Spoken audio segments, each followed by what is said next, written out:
Welcome to this week's introduction to our lesson and our videos for this week on SIOP. And I've entitled this, What All Teachers Should Know About Teaching ELLs, because all teachers are responsible, not just ESL teachers, if they're also receiving ESL services. And past receiving ESL services, we still have lots of ELLs in our classroom. So we're all responsible. And so this is a little bit of background information that I thought might be useful.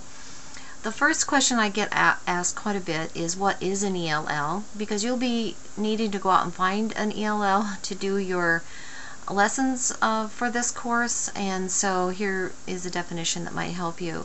ELL is an English language learner who speaks another language at home, and it perhaps is also designated below the level of proficiency in English according to the assessments that have been done in English when they came into the school. So it's a child who speaks another language at home first, and then kind of looking at their level of proficiency. But all children who do speak another language at home often need a little bit of extra support in the regular subjects. So anyway, you're free to use a proficiency level of any type, but that they need to have another language being spoken at home. Another point about this definition is that we use the current definitions that we're using ELL as English language learner, but in lots of written material you'll see LEP, limited English proficiency, also as a term referring to these children. There's two sources of funding, Title I and Title III, that are federally funded sources. Title I is the primary one for reading. So your reading specialist and any pull-out or push-in reading coaches and that kind of thing are usually funded by Title I. But it does include math and ELLs. So just so you know, if you have that source, you could be asking for support in parent involvement and even put maybe translators or professional development, because it should be available through your Title I funding. Title III is specific for ELLs and parents of ELLs, so you can do after-school programs specifically for them. You can do after-school programs with your Title I funding also. And both of them do provide for some level of professional development, and so that's always good to know. No Child Left Behind gave some added requirements for ELLs, and they or the law says that they must be receiving instruction in academic content. They cannot be isolated, pulled out, and not ever receive instruction in math or science or social studies. That even no matter what their English level is, they should be receiving academic content in English. But of course there needs to be teachers who know how to do that and how to make it comprehensible for them. No Child Left Behind also says that children who are receiving services have to be assessed in oral language, reading, and writing every year. That's to make sure they're making progress.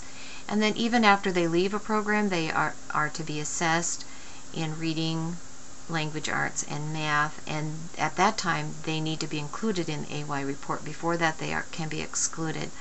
They can receive extra time for reading, and math also can be given, the test can be in their first language. So I think a lot of people don't know that. These are a few other accommodations. They can have extended time.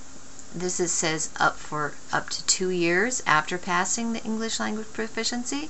So it's not just while they're being served, but even after, 2 years after, they can receive extra time, maybe in a different location. They can have their bilingual dictionary with them. They can use a bilingual text, and if a text is not available because it's a low incidence language, then they can have an oral translation. And again, there is funding for those translators, so we shouldn't have an excuse about that. And they can also write in their first language. That is kind of assuming they can write in their first language. And a third reading for listening sections. No Child Left Behind also had some specific wording for methods for teaching, which is similar to the methods for teaching reading. They said it has to be research-based, particularly if you're receiving Title I funds for teacher training or for the program. TESOL is an international organization called Teaching English to Speakers of Other Languages, and it is a primary source for guidelines for standards for children and for teachers. So if you are interested in those, I have used those in the objectives for this course. The elements that you're going to see in the lesson design is first and foremost this idea of comprehensible input. If you're teaching science or social studies or math, you have English language learners in your classroom, you need to slow your speech down and use words that might be, or explain the words that you are using, and draw attention to vocabulary.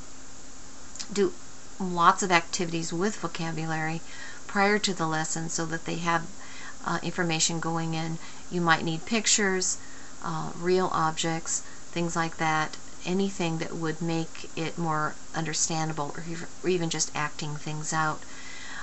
Interactions during the lesson are also going to be a very important part of the lesson plan that you'll see, and the research really supports this, that you should not be doing the talking all the time, but children should be talking to each other and working on projects together, doing different interactions. It's going to help those ELLs. At the end of the lesson, we will need to review the concepts, make sure they actually got the concepts, paying particular attention to that, and then a review of vocabulary to make sure that they got the vocabulary. If we pay attention to these things, they will make much better progress under our care. In our text, we see reference to these two types of designs for academic instruction, this SDAI and sheltered instruction. And we're going to be using the SIOP model specifically, but this other one is also mentioned in there. And it's a form of sheltering. It's providing grade level content and objectives, but doing it in English. So we're teaching the content, we're teaching it at grade level, but we're using English, so therefore we have to kind of include these techniques of comprehensible input and language review, vocabulary, interactions, all those kinds of things. According to the research, this method is better for intermediate level students, not necessarily beginning level students, but a lot of the students that we have are at that intermediate level, so I think it's very appropriate. This week you're going to be listening to some videos that are from SIOP and kind of address each of these areas, and so I wanted you to, just this is as a short introduction to what that is and some of the different lesson plan templates that they have made. But the main thing is that you will be downloading not this one, but the one at the end, and using it as you're watching the videos, and trying so that you have like something in front of you to kind of take some notes on and evaluate at the end. Here they have the objectives, and this is kind of the difference here in any other lesson plan, is that we're going to list our language objectives and our content objectives. So we're going to pay particular attention to what type of things are we going to be asking them to do in terms of reading, writing, listening, and speaking. This is another one that has a place for you to write these things out. Also for the interactions, it gives us an interesting way of looking at the different ways that we could do grouping. and then here a specific place to talk about review of key vocabulary and review of key concepts. So again, just paying more attention to those things. This is the form that you're going to be downloading. There's another form that matches this exactly, but it has an evaluation 4321 on how well the lesson followed these. So again, this is kind of check off. Do you have content objectives? Do you have language objectives? Do you have visuals and that kind of thing? How are you going to adapt that? How are you going to build their background if they need it? How are you going to make it more comprehensible for them? What kind of scaffolding techniques, what kind of questioning techniques are you going to use?